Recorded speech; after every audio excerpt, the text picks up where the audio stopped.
Hello students, good evening.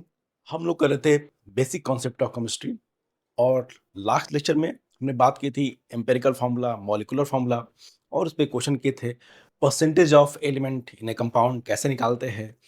तो हमने देखा वहाँ पे कि ये percentage of element in A compound वो किस लॉ पे बेस्ड है। तो लॉ ऑफ कांस्टेंट चाहे डेफिनेट प्रोपोर्शन, जो ये कहता है कि किसी भी कंपाउंड में डिफरेंट एलिमेंट का मास रेशियो चाहे मास परसेंटेज क्या होता है, फिक्स होता है। अब इतना इंपॉर्टेंट है, हम तो पढ़ रहे हैं मोल कॉन्सेप्ट, लेकिन उसी टॉपिक से related percentage of element in a compound आपको क्वेश्चन मिलेंगे ऑर्गेनिक केमिस्ट्री में। कहाँ मिलेंगे क्वेश्चन? वो ऑर्गेनिक केमिस्ट्री में। आज उस टाइप के क्वेश्चन, ठीक है, बेस हमारा वही रहेगा, लॉ ऑफ कांस्टेंट प्रोपोर्शन। आज हम estimation of elements, different element in a compound करेंगे, डिफरेंट आपके एलिमेंट्स की। लेकिन ये किस क्या टॉपिक है? ऑर्गेनिक केमिस्ट्री का। अगर 11th ऑर्गेनिक केमिस्ट्री का, आप अगर 11th का एग्जाम देने वाले हैं तो एनुअल एग्जाम में मैं बता रहा हूँ आपसे, गारंटीड, आप किसी भी स्कूल में पढ़ रहे हो, एनुअल एग्जाम में आज के पोर्शन से क्वेश्चन निश्चित आते हैं। मैं बता रहा हूँ एनुअल एग्जाम में कि ऑर्गेनिक का पार्ट है, लेकिन कनेक्ट होता है मोल कॉन्सेप्ट से, इसलिए हमने यहाँ मैं चाहता था इसको इंक्लूड किया जाए। अब एनुअल एग्जाम में आप किसी भी स्कूल से दे भाई, इसका क्वेश्चन आना ही आना है।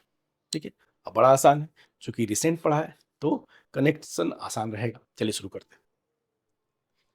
कुछ फॉर्मूले में नहीं लिखवाऊंगा मैं, आप देखेंगे, मैं बता दे रहा हूं। अगर आप इसको देखना चाहते हैं 11th एनसीईआरटी में, तो ऑर्गेनिक का पहला चैप्टर है शायद basic concept of organic chemistry, उसमें इसके क्वेश्चन मिलेंगे। बहुत सारे फॉर्मूले लिखे होंगे, इसका ये फॉर्मूला, उसका वो फॉर्मूला। हमको उन सब चीजों से कोई मतलब नहीं है, बेसिक जानिए, आसानी से सवाल हो जाए। लिखा हुआ है 0.2 gram organic compound gives 0.15 gram CO2 and 0.12 gram H2। दो तीन सवाल करते ही आप पकड़ लोगे बेसिक सर कर क्या रहा है, उतना ही जरूरत है। 0.15 gram CO2 and 0.12 gram H2, find percentage of carbon and percentage of hydrogen in that compound. ठीक है, अब जरा देखो। अब हम जानते हैं, एक रिएक्शन तो आप जानते ही है कि कोई भी ऑर्गेनिक कंपाउंड, उसको O2 से रिएक्शन कराने पे ये दो चीजें हैं यूजुअली बनती ही बनती। कौन है भाई? CO2 और वाटर। अब कौन सा कंपाउंड है, रिएक्शन तो आप लिख नहीं पाएंगे। कौन सा कंपाउंड है, उसमें कार्बन है, हाइड्रोजन है, कि ऑक्सीजन भी है? ठीक है, कार्बन हाइड्रोजन तो होगा ही, ऑर्गेनिक कंपाउंड है तो उसके अलावा भी कुछ हो सकता है, तो वो तो हमको आइडिया नहीं है। तो फिर कैसे करें? अब जरा देखो, लेकिन अब ये जानते हैं बेसिक कि भाई CO2 जो भी है, कहीं भी CO2 बने, उसमें कार्बन का एक फिक्स परसेंटेज होगा, जो हमने निकाला भी। भाई हर कम किसी भी कंपाउंड में डिफरेंट एलिमेंट का मास परसेंटेज क्या होता है? फिक्स होता है। अगर CO2 का आप मोलर मास जोड़ोगे तो कितना आएगा? CO2 का आप यहां से जोड़ लो, 44 आएगा। H2 होगा, कितना आएगा? 18 आएगा। बिल्कुल आसानी से आप मोलर मास जोड़ सकते हो। तो आप लॉ ऑफ कांस्टेंट प्रोपोर्शन क्या कहता है कि अगर 44 ग्राम CO2 लेंगे तो एक बात तो फिक्स है कि 44 ग्राम अगर आपने CO2 लिया है तो that will contain 12 gram carbon. यही तो है प्रोपोर्शन। आप जितना ले अलग बात है, लेकिन वो कह रहा है कांस्टेंट प्रोपोर्शन कि 44 ग्राम CO2 लेंगे तो उसमें 12 ग्राम कार्बन का होना तय है। इसी तरह से अगर हम 18 ग्राम वाटर लेते हैं, 18 ग्राम, तो उसमें 2 ग्राम हाइड्रोजन का होना फिक्स। अब आप जो लीजिए, इतना तो बता ही दिया उसने कि अगर आप 18 ग्राम H2O लेंगे कहीं पे तो it will contain 2 gram hydrogen. फिर 44 ग्राम CO2 लेंगे, प्लीज मैं बता आइसोटोप्स की बात नहीं कर रहा हूं अभी, ठीक है, ताकि कंफ्यूजन ना हो सके। हम यहां जब भी बात करें कार्बन का तो यूजुअली हम C12 की बात करते हैं, C14 नहीं। अगर कहीं कार्बन बॉन्ड मेंशन है तो वो रेफरेंस है C12 का, अदरवाइज C14 दिया होगा, फिर ये बात नहीं हो पाएगी। खैर, वो अलग चीज। तो ये समझ गए कि 44 ग्राम CO2 में 12 ग्राम कार्बन होगा, 18 ग्राम H2O में 2 ग्राम हाइड्रोजन होगा। अब हमको कोई फॉर्मूले की जरूरत नहीं। अब जरा देखो, इस कंपाउंड में कार्बन होगा, हाइड्रोजन होगा, हो सकता है कुछ और भी हो, हमको पता नहीं, हो सकता है कोई और एलिमेंट हो, लेकिन एक बात तय है कि जितना भी इस कंपाउंड में कार्बन है, जितना भी इस कंपाउंड में कार्बन है, that will all appear in CO2। और कहाँ जाएगा? जो भी इस कंपाउंड में जितने ग्राम कार्बन है, that will appear in CO2। मतलब CO2 में जितने ग्राम कार्बन है, उतने ही ग्राम ग्राम कंपाउंड में कार्बन होगा। फिर जितना भी हाइड्रोजन है इस कंपाउंड का, that will appear in H2। मतलब H2O में जितने ग्राम हाइड्रोजन है, उतना ही ग्राम तो हाइड्रोजन होगा इस कंपाउंड। आप देखिए, क्या हम ये निकाल सकते हैं कि 0.15 ग्राम CO2 में कितने ग्राम कार्बन होगा? बिल्कुल निकाल सकते हैं। रेशियो ही इसका किसका सहारा लेंगे भाई? लॉ ऑफ कांस्टेंट प्रोपोर्शन है ही हमारे लिए। लॉ ऑफ कांस्टेंट प्रोपोर्शन बता रहा है, उसी से निकाल लेंगे। क्या कि सिंस कोई फॉर्मूला नहीं करना है, यूनिटरी मेथड करना है, ठीक है। 5 रुपए में 20 किला तो 1000 रुपए में कितने किला? यूनिटरी मेथड है पूरा का पूरा। मोल कॉन्सेप्ट आप यूजुअली देखेंगे कि मैक्सिमम क्वेश्चन में मैं रेफरेंस यूनिटरी मेथड का ही देता हूं, और कुछ है नहीं। 44 ग्राम CO2 कंटेन्स 12 ग्राम कार्बन। आपके समझ के लिए लिखा जा रहा है, अदरवाइज इतना भी नहीं लिखना पड़ता। ये कहां से पता चला भाई? अरे लॉ ऑफ कांस्टेंट प्रोपोर्शन से भाई, ये तो हमेशा होगा। अब ये तो बता रहा है कि 44 ग्राम CO2 होता तो अब आप कुछ भी रख सकते हो। ये कह रहे कि नहीं, हमारे पास 44 नहीं है, हमारे पास 0.15 है, ठीक है। Hence 0.15 gram CO2 will contain कितना हो जाएगा? तो 12/44 इंटू 0.15, ये होगा carbon. This will be amount of carbon. और यही अमाउंट ऑफ कार्बन तो कहां से आया है? आया कहां से? ऑर्गेनिक कंपाउंड से। मतलब organic compound will also contain this much amount of carbon. हम ध्यान से देखना, एक सवाल बहुत है।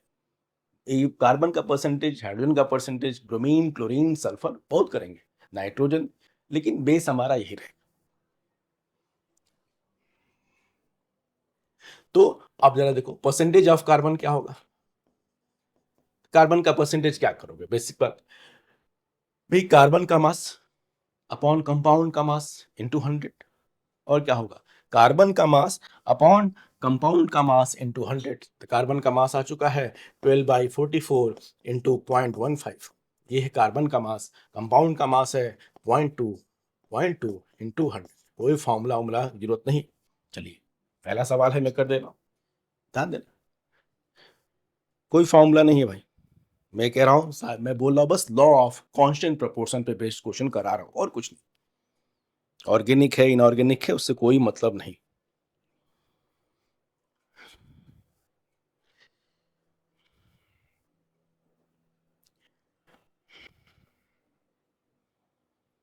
तो ये आ रहा है 20.45। एक बार और कैलकुलेशन चेक कर लेते हैं। This is percentage of carbon, this is percentage of carbon. 1200, चलिए 12 into 15 divide by 44 divide by 0.2, 20.45। अब बस ये हो गया कार्बन का। अब इसी तरीके से क्या निकाल लेंगे? हाइड्रोजन का परसेंटेज। चलिए यहां कर लेते हैं। हाइड्रोजन 18 ग्राम H2O, ये क्या लिख रहे हैं हम? Law of constant proportion contains. अगर क्या कहता है लॉ कि अगर 18 ग्राम H2O रखेंगे कहीं होगा तो उसमें 2 ग्राम हाइड्रोजन होगा, H2, 2 ग्राम हाइड्रोजन। लेकिन अपने पास तो कितना है? अपने पास है 0.12 gram. Hence 0.12 gram H2O will contain कितना हो जाएगा?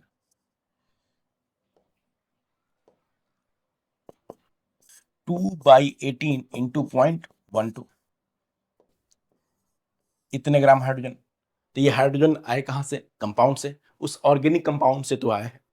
ये हाइड्रोजन कहां से आया है? उस ऑर्गेनिक कंपाउंड से आया है। तो आ तो गया परसेंटेज हाइड्रोजन का। हाइड्रोजन का परसेंटेज 2/18 इंटू 0.12 डिवाइड बाई ये हाइड्रोजन का मास, दिस इज मस्ट हाइड्रोजन का मास, अपॉन कंपाउंड कितना था? Organic compound 0.2 into 100। 0.2 इंटू 100। देखो देखो, ये क्या किया हमने? हाइड्रोजन का मास अपॉन कंपाउंड का मास इंटू 100। देखते हैं कितना आएगा।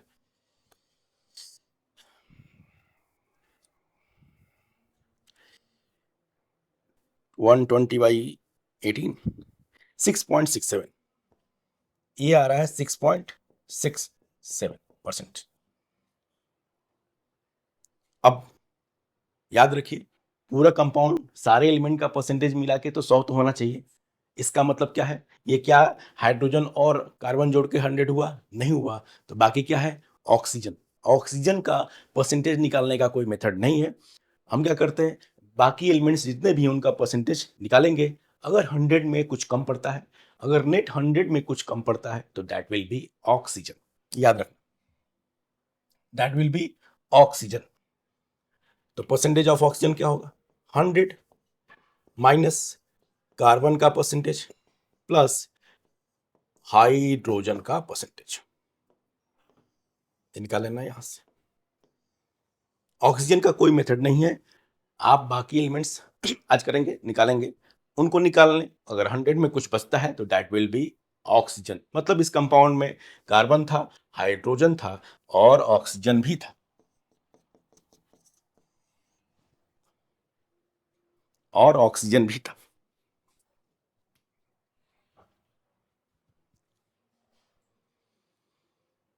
अच्छा, कई बार इसमें गलती क्या होती है, जैसे ही क्या करते हैं बच्चे, A20.45 निकाला कार्बन, उसने लिख दिया ऑर्गेनिक कंपाउंड।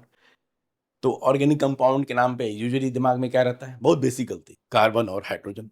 आप निकालेंगे 20.45 और हाइड्रोजन क्या कर देंगे? 100 में से घटा देंगे, 100 माइनस 20.45, और वो हो जाएगा गलत। क्योंकि उस कंपाउंड में, ठीक है, लिखेगा नहीं कि सवाल में कि ऑक्सीजन भी है। आप सोचिए, आप गलती करिए, गलती मत करना है ना? चेक करना कि ऐसा तो नहीं कि कार्बन और हाइड्रोजन के अलावा कुछ और एलिमेंट भी है। ऐसा हो सकता है, बिल्कुल हो सकता है।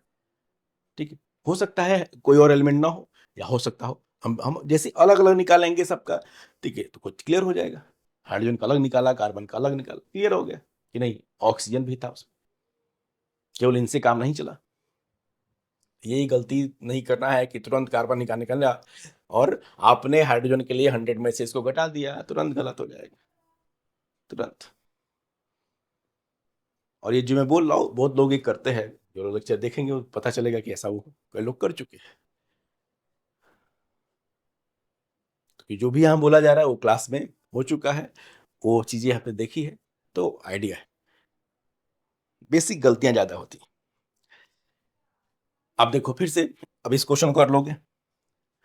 0.3 ग्राम ऑर्गेनिक कंपाउंड के कोई फॉर्मूला मैं नहीं लिख रहा हूँ कि कार्बन का परसेंटेज का फॉर्मूला, हाइड्रोजन का परसेंटेज का फॉर्मूला, ब्रोमीन का परसेंटेज का फॉर्मूला, कुछ नहीं।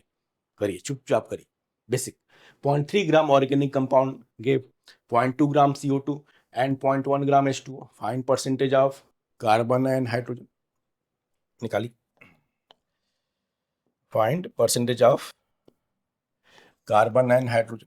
तो फिर से CO2 के लिए, सिंस 44 ग्राम CO2 कंटेन्स, थोड़ा इस बार शॉर्ट में लिखें, 12 ग्राम कार्बन, तो 0.2 ग्राम CO2 में कितना होगा?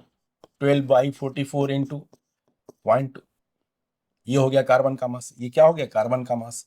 तो परसेंटेज ऑफ कार्बन, कार्बन का मास अपॉन कंपाउंड का मास इंटू 100।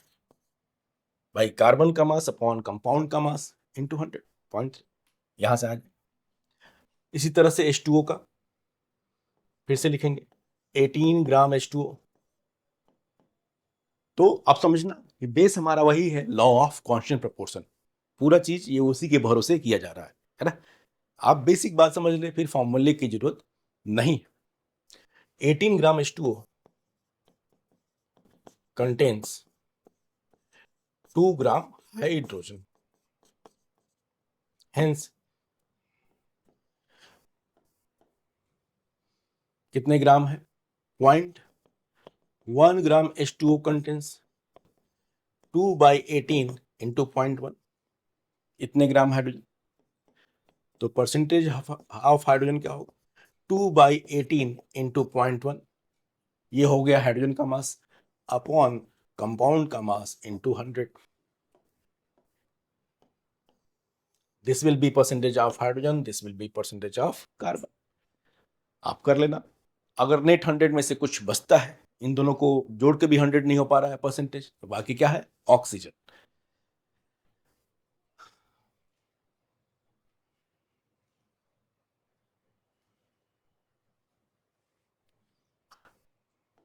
नेक्स्ट, इन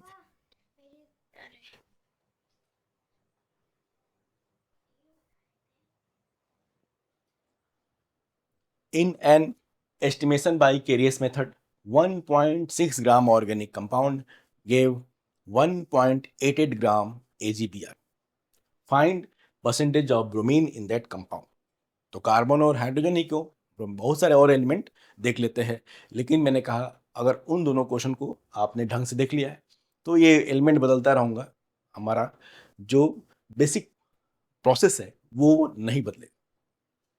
अब देखो, अब ये केरियस मेथड क्या है, ये क्या करते हैं, वो ऑर्गेनिक का पार्ट है, वो हम वहाँ करेंगे। ये मतलब जो उसका प्रोसेस है वो क्या कराता है उससे हमको कोई लेना देना नहीं। इवन 11th पे बोल रहा हूँ, एनुअल एग्जाम में इन प्रोसेस बहुत सारे हैं, ठीक है, इन प्रोसेस के बारे में लिखने को नहीं आएगा, वो आएगा क्वेश्चन, गारंटीड। मैं कह रहा हूँ किसी भी स्कूल में आप पढ़ रहे हो, आप देखिएगा जब 1.6 ग्राम ऑर्गेनिक कंपाउंड, ठीक है, तब फिर से AgBr का यहां से हम जोड़ लेंगे मोलर मास। AgBr का कितना हो जाएगा, 188 ग्राम पर मोल। अब क्या कहेंगे, सिंस 188 ग्राम AgBr कंटेन्स कितने ग्राम ब्रोमीन, 80 ग्राम ब्रोमीन। यही तो है लॉ ऑफ कांस्टेंट प्रोपोर्शन, यही बताता है कि 188 ग्राम अगर AgBr लेंगे तो उसमें 80 ग्राम ब्रोमीन होगा। आप बताइए हमने कितना लिया है, हमने तो 1.88 ग्राम AgBr ही यहाँ, ठीक है, प्रोड्यूस किया है, तो उसमें कितना ब्रोमीन होगा, 80 अपॉन 188 इंटू 1.88। देखा, सारा प्रोसेस वही, बस एलिमेंट का नाम बदल चुका है। 1.88 आ गया ब्रोमीन का मास, तो परसेंटेज ऑफ ब्रोमीन क्या होगा, ब्रोमीन का मास अपॉन, ये आ गया ब्रोमीन का मास अपॉन कंपाउंड का मास 1.6 इंटू 100 इंटू 100, तो ये पूरा कैंसिल आउट हो गया 50%। ये थोड़ा आसान था, कैलकुलेशन मैंने कर दिया। 50% ब्रोमीन का मास अपॉन कंपाउंड का मास इंटू 100।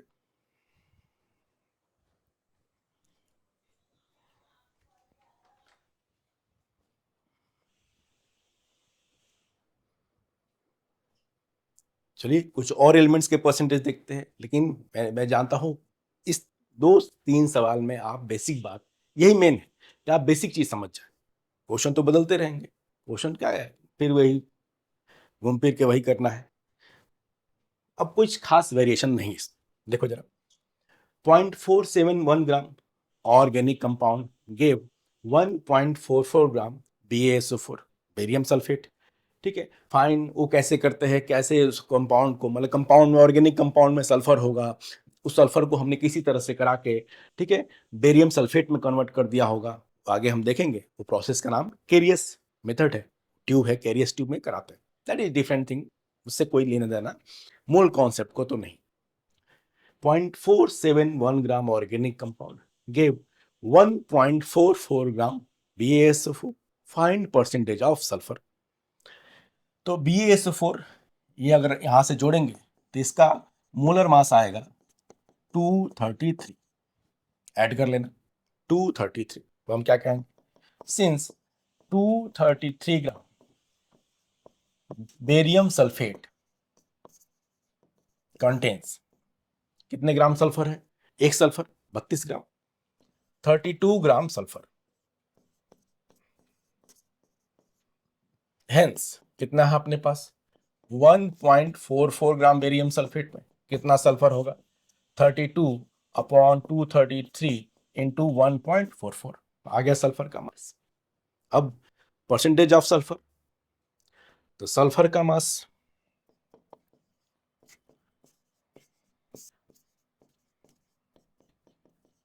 अपॉन कंपाउंड का मास 0.471 इंटू 100, ठीक है। एक बार बेसिक बात समझ लेते हैं तो बस उसी में खेलते रहिए।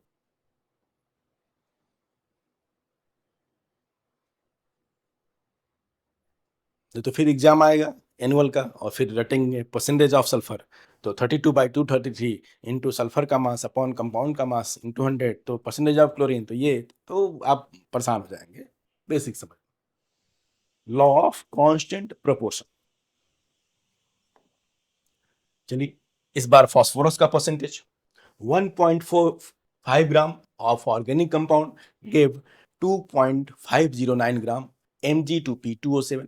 आगे आप पढ़ोगे, इसका नाम है magnesium pyrophosphate. Find percentage of phosphorus, ठीक है। यहां से मोलर मास आप जोड़ लेंगे तो ये आएगा Mg2P2O7 का मोलर मास आ जाएगा आई गेस 222। चलो देख लेते हैं ऐड करके, बाय एटॉमिक मास है ही, गलत क्यों करना है। 48 प्लस 62 प्लस 112 222 आ रहा है। आप जरा देख, सिंस 222 ग्राम Mg2P2O7 कंटेन्स कितने ग्राम फास्फोरस, दो फास्फोरस है, एटॉमिक मास है 31, तो कितने ग्राम हुआ 62 ग्राम। 62 ग्राम फास्फोरस 222 ग्राम Mg2P2O7 में 62 ग्राम फास्फोरस, हेंस कितना है 2.509 में 2.509 ग्राम में कितना होगा 62 अपॉन 222 इंटू 2.509, इतने ग्राम फास्फोरस होगा। फिर तो परसेंटेज ऑफ फास्फोरस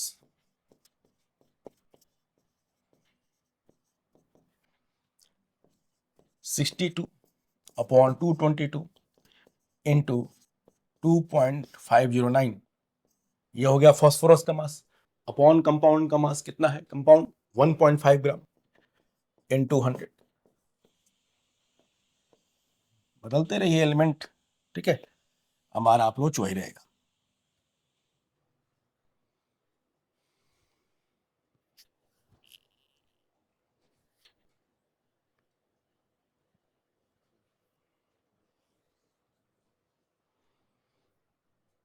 आगे बढ़,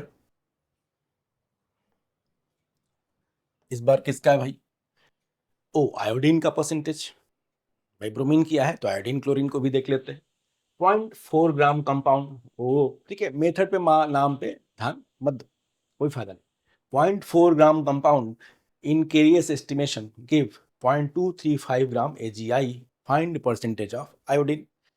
AgI का यहाँ से मोलर मास जोड़ लोगे, ये कितना आएगा 235, ऐड कर लो फिर से 235 ग्राम AgI गिव्स, चाहे कंटेंस, गिव्स नहीं, ये वर्ड ठीक नहीं है, कंटेंस 127 ग्राम आयोडीन, 235 ग्राम सिल्वर आयोडाइड में 127 ग्राम आयोडीन है, तो हेंस 0.235 AgI में कितना होगा,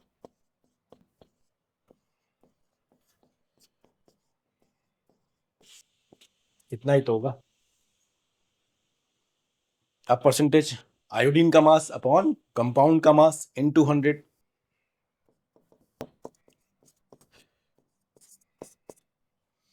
आयोडीन का मास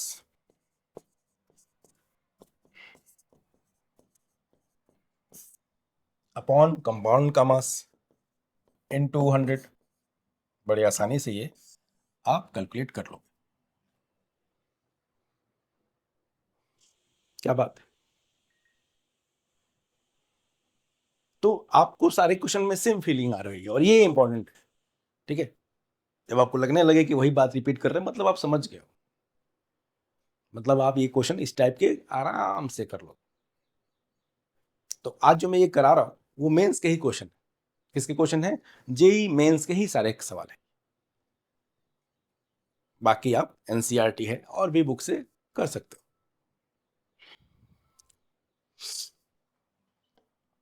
चलिए, कौन से एलिमेंट रह गए हैं, कुछ और एलिमेंट देख लेते हैं। क्लोरीन, यस क्लोरीन रह गया है। हाँ, क्वेश्चन देख लो। क्लोरीन का परसेंटेज कहाँ है भाई, क्लोरीन की बात कहाँ है।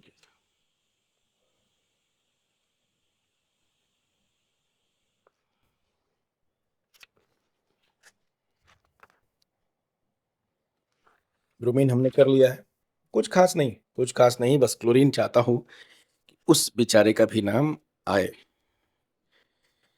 ब्रोमीन ब्रोमीन, ये कुछ मेंस के ही क्वेश्चन है।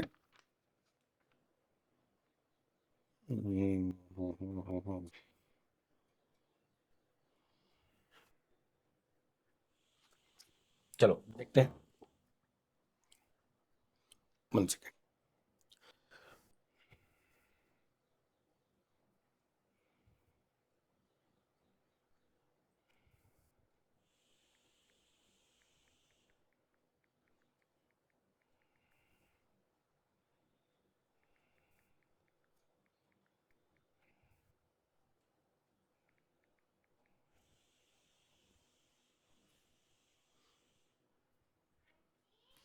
चलिए अब क्लोरीन का देख लेते हैं।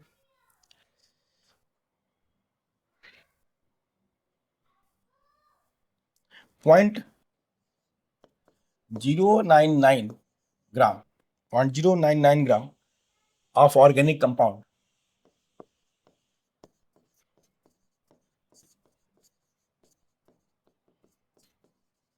वैसे ही मैं क्वेश्चन ना भी कराऊं तो आप कर लो बिल्कुल। अरे एजी भी आ रहा है, एजीसीएल है, कुछ है, उससे क्या मतलब है, हमको बी एसओ हो रहा है, करा तो रहे अलग अलग, लेकिन अप्रोच हमारा वही। लेकिन मैं चाहता था जो भी वेरिएशन है वो कवर कर दिया जाए, एक एक कम से कम, ताकि आप बाकी क्वेश्चन आसानी से लगा सको। 0.099 gram of organic compound gives 0.287 gram AgCl. Find percentage of chlorine.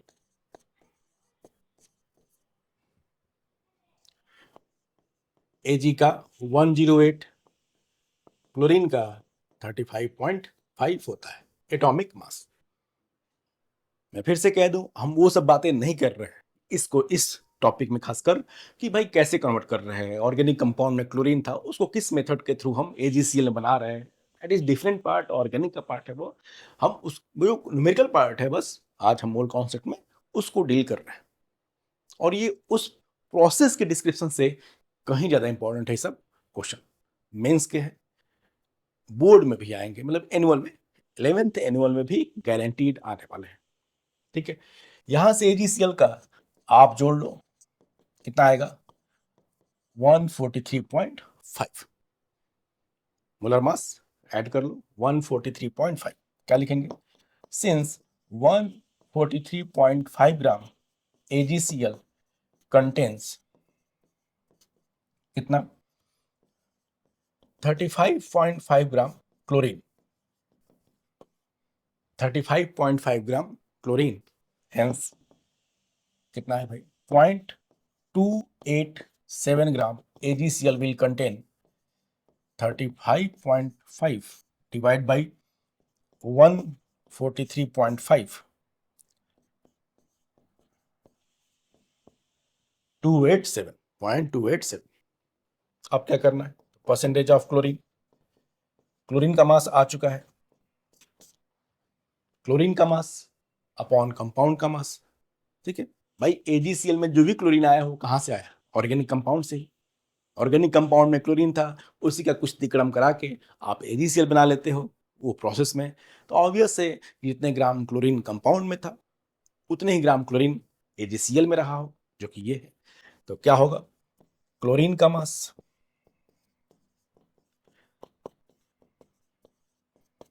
Upon compound का मास, कितना है 0.099 इंटू 100 इंटू 100।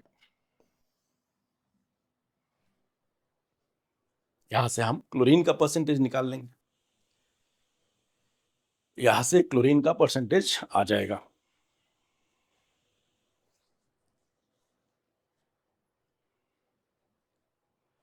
आगे देखते हैं।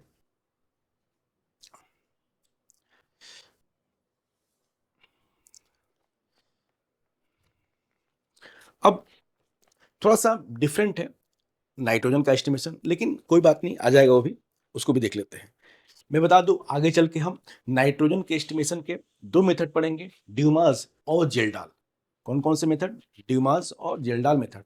तो आज के इस लेक्चर में मैं जेल्डाल की बात नहीं कर सकता, क्योंकि वो रिएक्शन स्टोकियोमेट्री का पार्ट है, चाहे उस इक्विवेलेंट का पार्ट है। ठीक है, दो तरीके से करेंगे, जब हम रिएक्शन स्टोकियोमेट्री करेंगे चाहे इक्विवेलेंट कॉन्सेप्ट पढ़ेंगे, तो वहाँ जेल्डाल मेथड्स के थ्रू नाइट्रोजन का एस्टिमेशन पढ़ेंगे, उसके सवाल वहाँ करेंगे। लेकिन ड्यूमास को फिलहाल देख लेते हैं। ठीक है, प्लीज मेथड के नाम पे मत करना कि सर ये क्या होता है वो क्या होता है, ड्यूमास मेथड का, अरे यार पढ़ लो। ठीक है, शुरुआत है, ये बेसिक कॉन्सेप्ट ऑफ केमिस्ट्री है, 11th की शुरुआत। आप बहुत बड़ी बात नहीं बोल रहा हो, आप सब पढ़ लें, सीक्वेंस है चीजों का। तो हम लोग अभी न्यूमेरिकल पार्ट पे ही बस फोकस कर रहे हैं, बस न्यूमेरिकल पार्ट पे फोकस कर रहे हैं।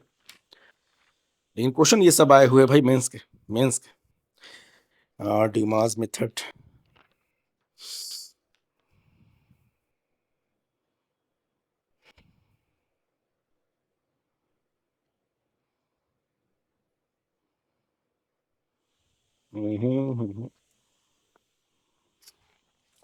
कोई दिक्कत नहीं, कुछ प्रॉब्लम्स देख लेते हैं।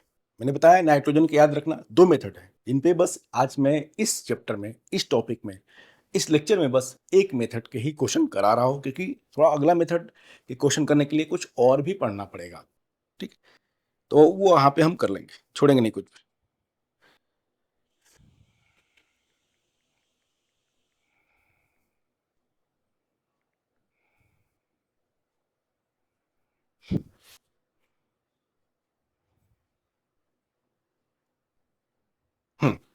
देखो जरा, ये क्या है मेथड भाई? 0.2033 gram of an organic compound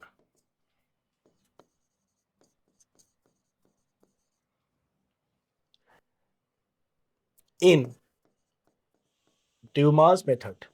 नाम पे मत जानना, सारा बेस में बता दूंगा। Dumas method give 31.7 ml N2 collected over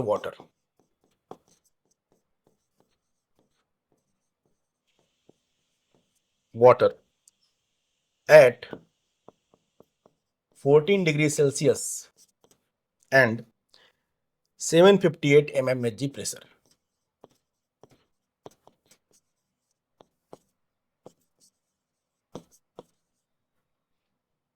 Find percentage of nitrogen.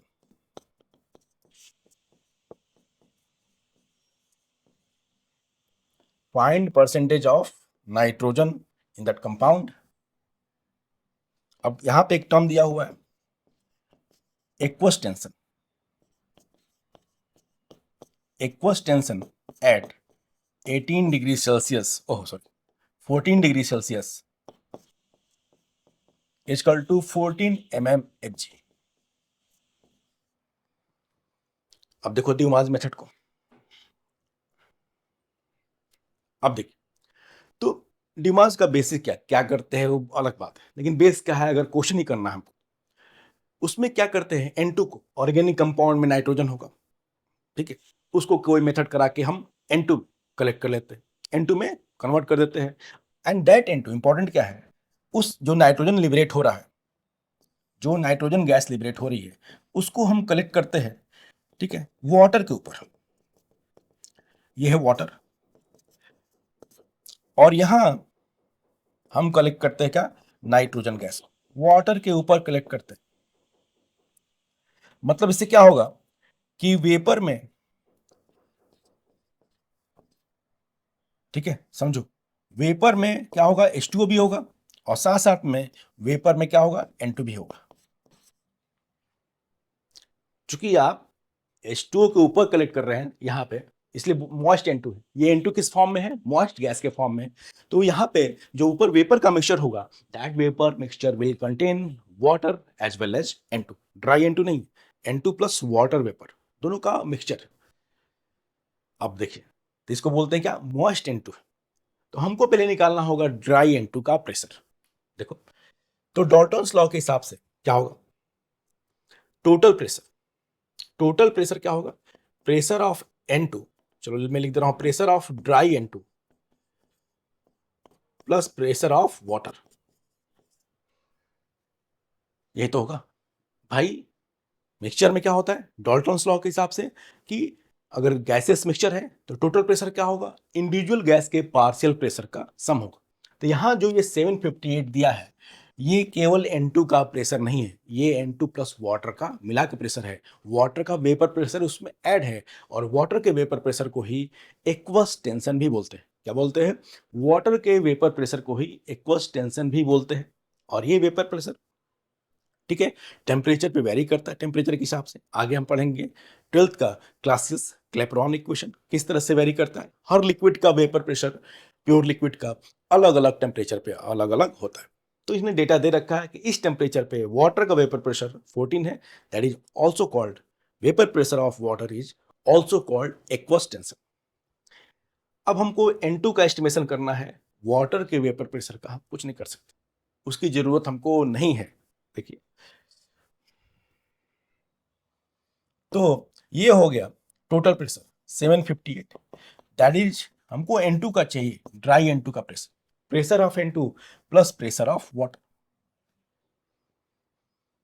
तो यहां से N2 का प्रेशर कितना आ गया, ड्राई N2 का pressure that will B 744 mmHg, 744 mmHg।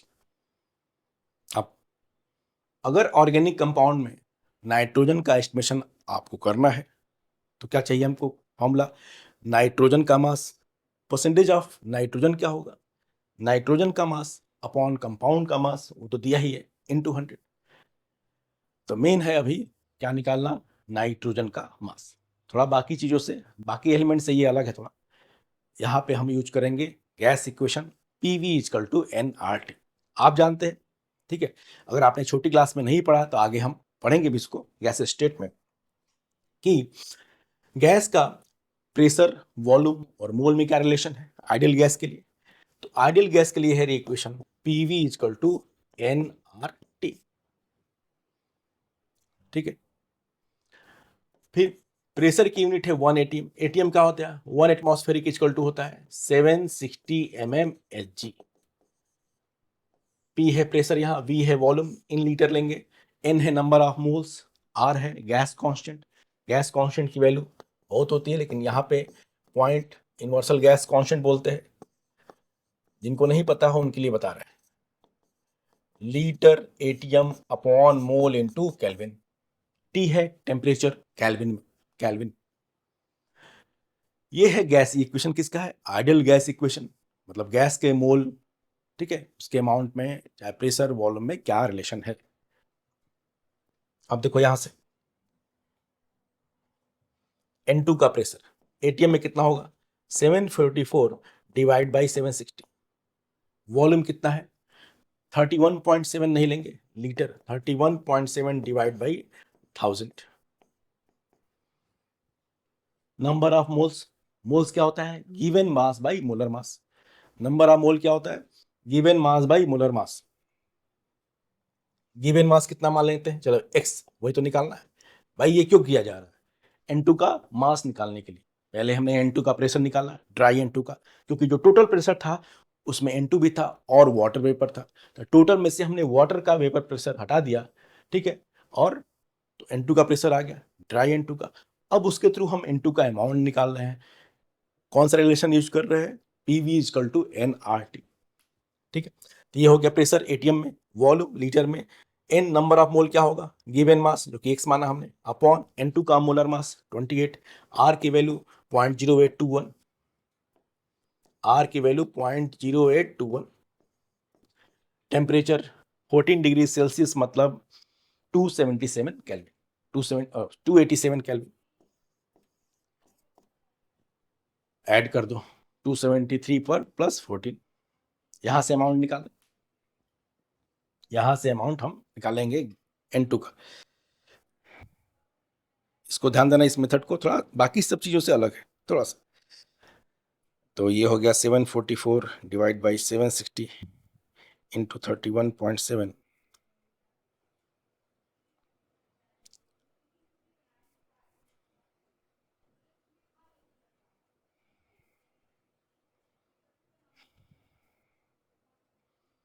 तो ये आ रहा है 0.037, n2 का यहां से x का आ रहा है कितना, 0.037।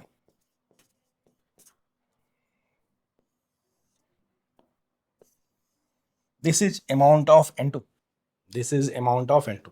अब तो आ जाएगा परसेंटेज, क्या होगा, नाइट्रोजन का मास अपॉन कंपाउंड का मास इंटू 100, नाइट्रोजन का मास अपॉन कंपाउंड का मास इंटू 100।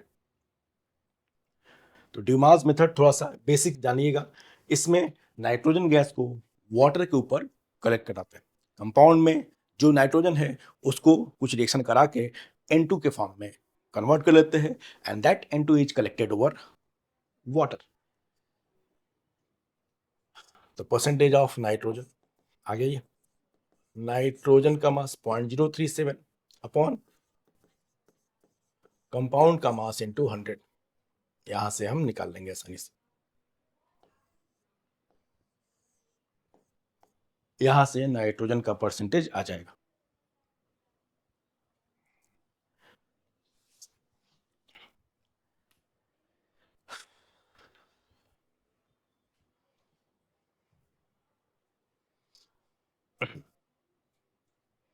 अच्छा, कई बार ऐसा होता है इस क्वेश्चन में, बच्चे परेशान हो जाते हैं कि किसी क्वेश्चन में अगर वाटर का वेपर प्रेशर नहीं दिया है तो हम मान लेंगे, अगर नहीं दिया है तो, क्योंकि आप बता नहीं सकते वाटर का जो एक्वस टेंशन है किस टेम्परेचर पे कितना होगा, आप नहीं बता पाए, कोई नहीं बता पाएगा, डेटा चाहिए हमको। इन केस क्वेश्चन में ये डेटा नहीं दिया होता, मान लो एक्वस टेंशन ऑफ वाटर कितना होता है उस टेम्परेचर पे, इन केस मेंशन नहीं है तो हम क्या लेंगे, हम इसको समझो कि हटा दें, H2 का प्रेशर हम 0 ले लेंगे, मतलब total pressure is equal to nitrogen का प्रेशर। भाई रीजनेबल नहीं है, लेकिन क्या करें, फिर क्या करेंगे, तुम कहोगे कि सर एक क्वेश्चन नहीं दिया है किसी क्वेश्चन में ड्यूमास मेथड में, तो हम कहां से करें भाई, तो आप वो एक क्वेश्चन को क्या मान लो 0, गलती आपकी नहीं है, देने वाली गलती है, ठीक है। क्या करेंगे वहां पे एक क्वेश्चन को हम नेग्लेक्ट कर देंगे, 0 मान लिया, भाई दिया होगा तो यूज करेंगे, नहीं दिया होगा तो 0 कर दें, कोई टेंशन नहीं, गलत नहीं होगा, घबराना मत, आपकी क्या गलती है इसमें, क्योंकि क्वेश्चन ऐसे मैंने देखे, तो वहां पे एक क्वेश्चन को टेंशन को इग्नोर करके सॉल्व किया गया हो। तो ये था estimation of different element in compound. आप, आई होप कि आप समझ गए होंगे, क्वेश्चन कर लेंगे। मैंने कहा एक मेथड मैं यहाँ पे छोड़ रहा हूँ, दैट इज जिल्दाल मेथड, ठीक है, मतलब उस मेथड के थ्रू नाइट्रोजन का एस्टिमेशन, मेथड तो हमने कोई नहीं पढ़ा, लेकिन उस मेथड के थ्रू नाइट्रोजन का एस्टिमेशन इस लेक्चर में तो हमने नहीं किया, लेकिन क्योंकि वो रिएक्शन स्टोकियोमेट्री का पार्ट है, तो वहां जरूर उसको हम डील करेंगे, ठीक है। अब तक के लिए इतना ही, इसके क्वेश्चन करना जो भी है, और 11th एनुअल में ये वाला क्वेश्चन, इसमें से कुछ ना कुछ जरूर आएगा। तो basic concept of chemistry lecture अभी और होंगे, जरूर देखिए।